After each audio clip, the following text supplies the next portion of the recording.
So, so I've been a little busy today, so I wasn't able to put this together earlier, but I figured, hey, there's still enough time in the day to do it. I wanted to give a birthday shout out to the Sega Dreamcast, the greatest system ever created. And unfortunately, there's not much else to be said that hasn't been said. So I figured I'd just show off some of the Dreamcast stuff that I do have. Oh man, $99.99. This one here is my original Dreamcast that I bought. Well, it was actually given to me for my birthday, but this is my original. I never got rid of it. As you can see, it has been through some war. I got some scrape marks, and my spray painted controller, as you can see, marked up my Dreamcast, and it won't come off, but hey, it still works. But at some time about a couple of years ago, I went back out and I rebought a second one when I thought my first one was dying out, but apparently it just needed to be cleaned. But I got this for about $10, so it didn't really matter.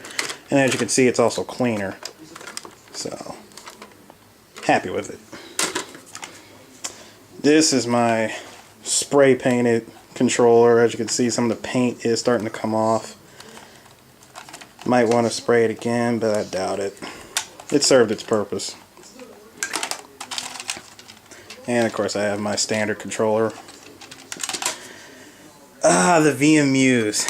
I was able to find a blue one at Pandora's Cube for like $3. These were really good.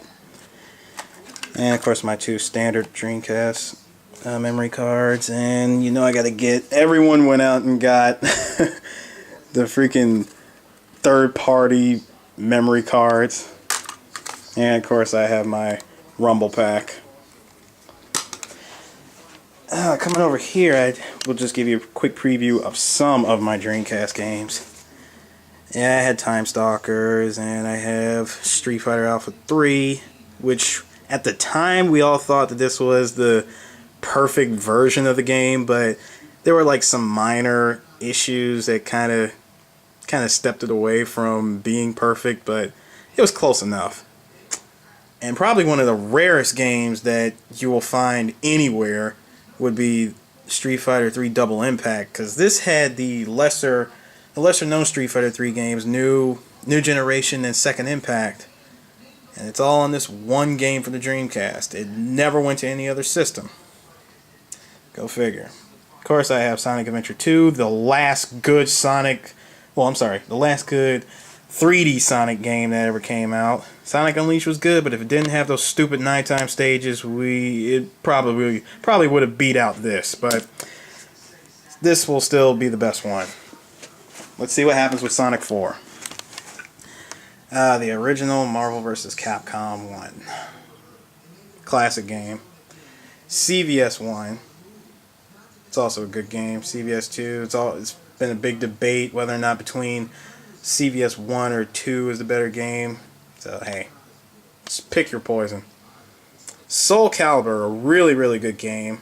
Classic game. I think this is one of the fighting games that just defined the Dreamcast of how good it was. And one of my random demo discs. Over here we have Shenmue. Very, very underrated game. I mean, did good, but wasn't enough to please enough fans. So that's the reason why that game has been stuck in limbo of whether or not Sega will even take the time to put out a legitimate release.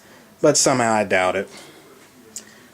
A classic sleeper game over here, King of Fighters Dream Match 99, which everybody in the know knows that this is King of Fighters 98, but just updated graphics, and they added in a couple of things that wasn't in the original SNK version, but it's a good game.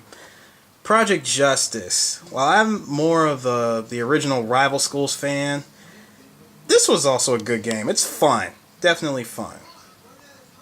And, of course, without a doubt, one of the best games ever created for the Dreamcast, Jet Grind Radio. This is a classic. The soundtrack is probably up there with one of the probably one of the top 10 best soundtrack Dreamcast games. If you do not know what Jet Ground Radio is, please look it up. If you know somebody who's got a Dreamcast, play it. In fact, I might even put some video footage up of that game sometime. I don't know. I might do it. And Marvel vs. Capcom 2. I remember when this game came out. This was the one time I think gamers in America took a fighting game like extremely serious as far as competition goes. But this game was just ridiculously insane, and it's gotten to a point now where you just don't even want to play it. I mean, me personally, I'm just waiting for Marvel 3. This game is fun, but I try not to take it seriously. Too many people already do that. But yeah, that's just those are all my some of my legit games. But of course, during the time the Dreamcast was dying out, people found a way to make backup copies of games, and I have several. Well, several is just putting it mildly. I have a huge collection of Dreamcast games that are backups. I'm trying to find the originals, but they're rare. Not sure if I can find them all, but I might get lucky. Who knows? But there you have it for now. Greatest system Sega ever put out. I was real sad to see it go, but hey, can't win them all, I guess. Anyways, happy birthday to the Dreamcast.